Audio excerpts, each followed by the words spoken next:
ఒకరిది కన్ను ఒకరిది చూపు, ఇరువురి కలయిక కంటి చూపు. ఒకరిది మాట ఒకరిది భావం, ఇరువురి కదలిక కదిపిన కథ ఇది ప్రేమ.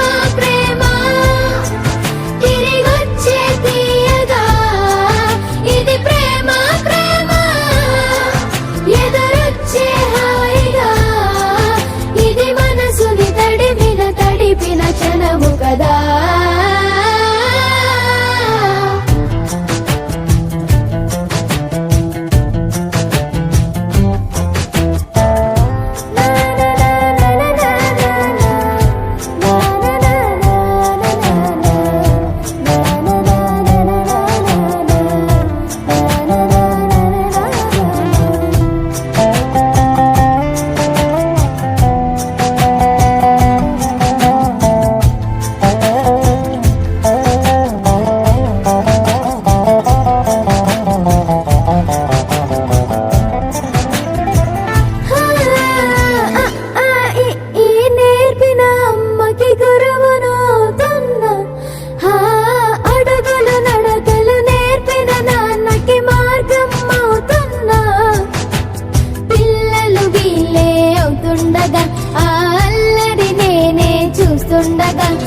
కన్నులతో నేను చిన్నోడిలా కలగలిసిన ఎగసిన బిగిసిన కథ ఇది ప్రేమ.